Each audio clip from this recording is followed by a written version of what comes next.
Ya, Bu. Dah. Assalamualaikum Bu Atik. Waalaikumsalam, Bu Nia. Maaf nih, mau mengganggu waktunya Bu Nia sebentar. Iya, nggak apa-apa, tidak mengganggu Bu Atik.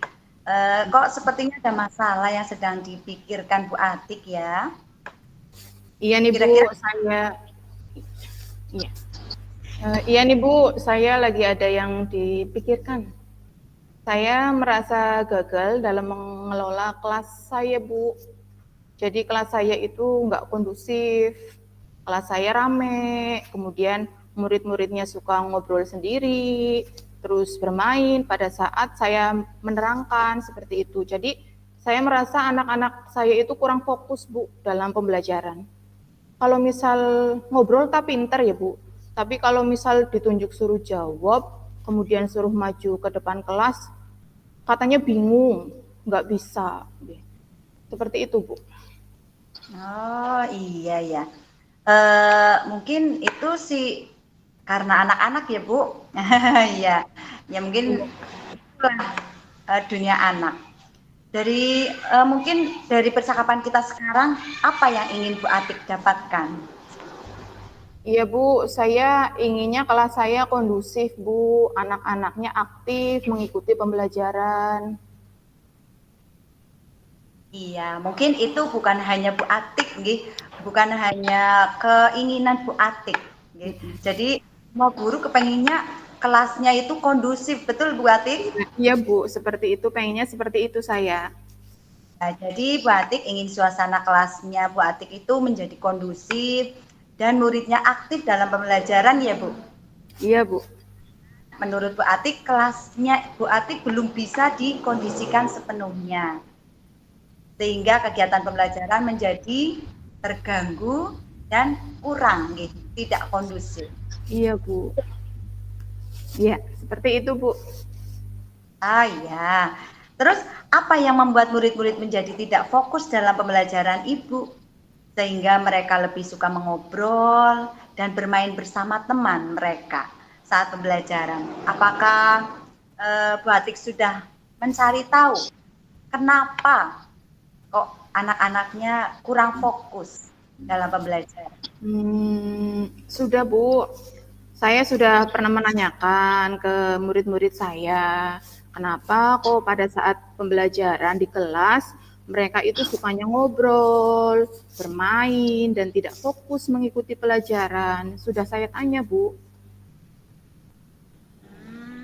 Iya, terus berdasarkan hasil jawaban anak-anak gitu, lalu dari pengamatan atau jawaban dari anak-anak tersendiri itu, mengapa pengamatan Bu Atik gitu, mengapa murid-murid tersebut tidak fokus dalam pembelajaran?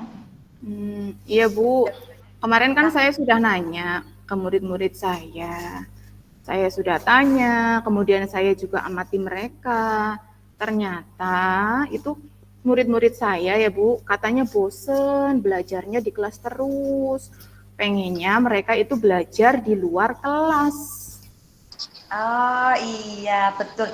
Oh iya, berarti anak-anak itu juga merasa bosan ketika pembelajaran hanya dilaksanakan di ruangan di ruang kelas ya. Nah, kira-kira seperti apa kondisi ideal yang Bu Atik harapkan pada murid-murid tersebut? Saya inginnya murid-murid saya itu bisa dikondisikan, kemudian termotivasi sehingga aktif dalam mengikuti pembelajaran.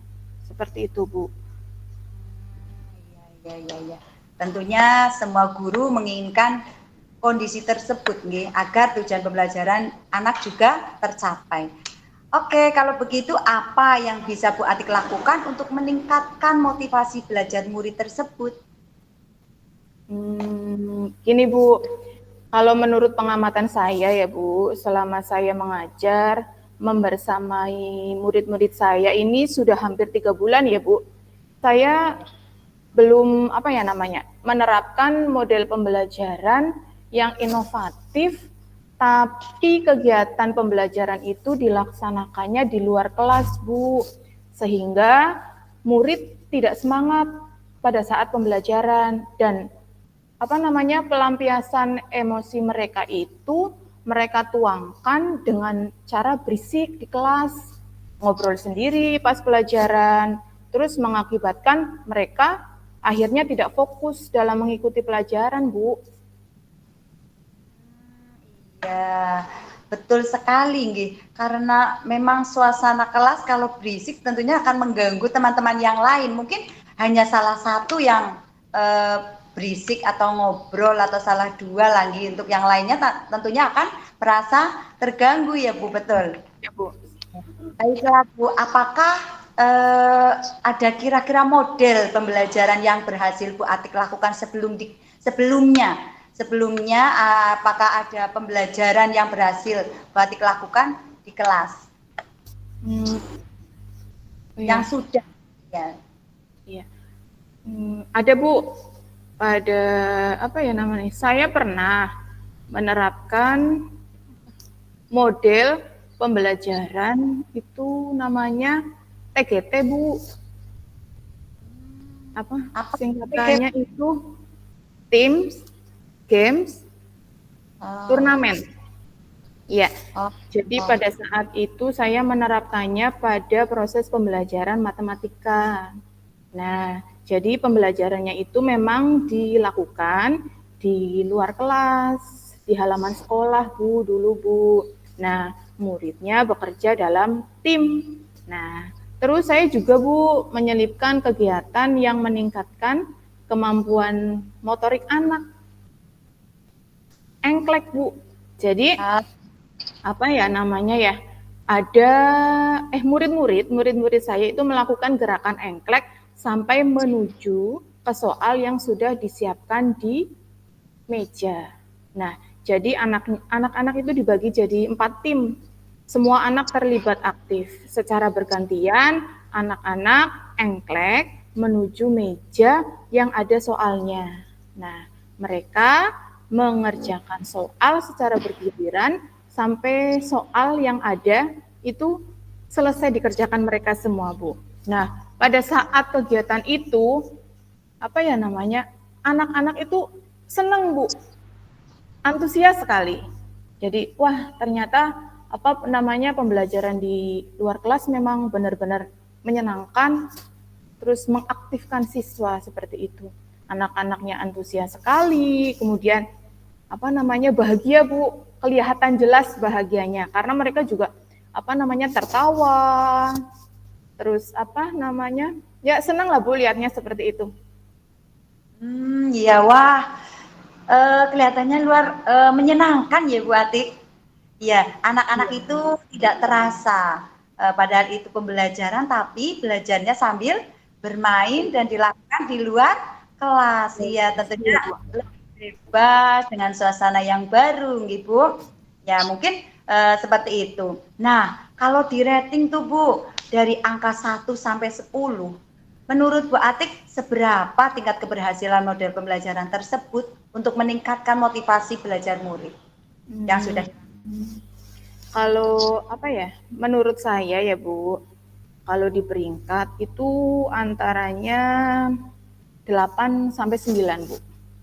Soalnya saya lihat tuh, Bu, anak-anaknya itu antusias sekali. Antusiasnya luar biasa pada saat pembelajaran di luar kelas.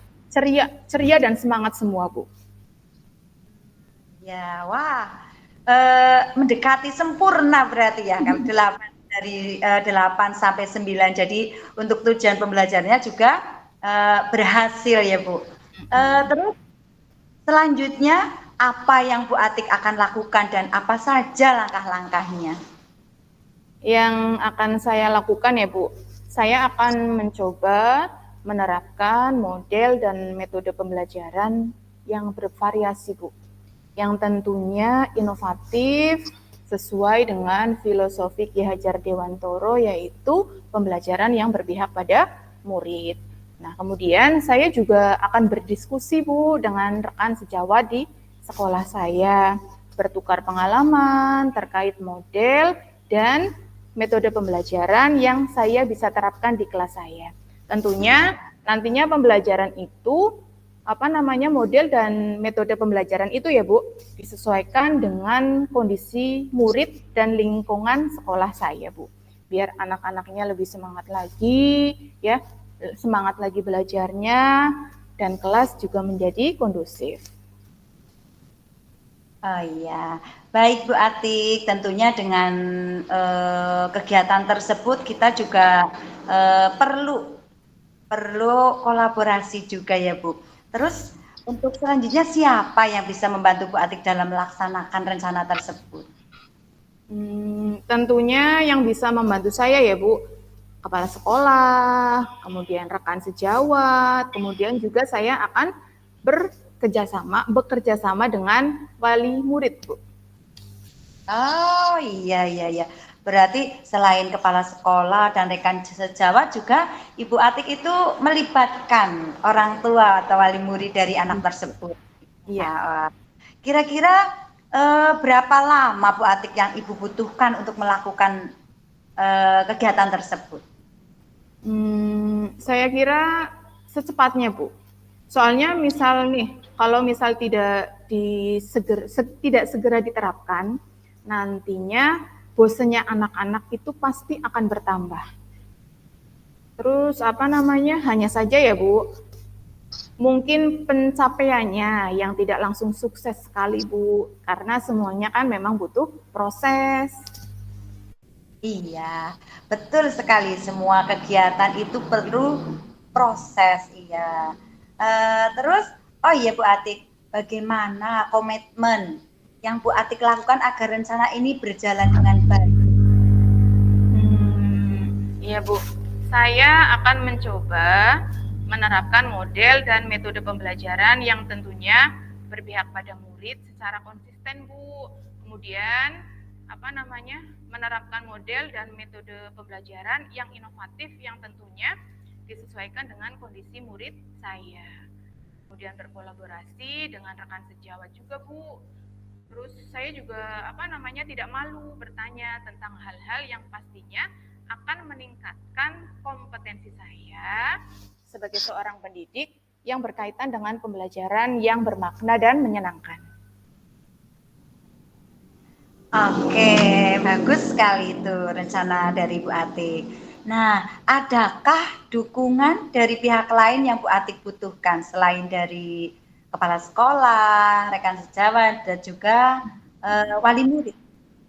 Atau ada dukungan lain?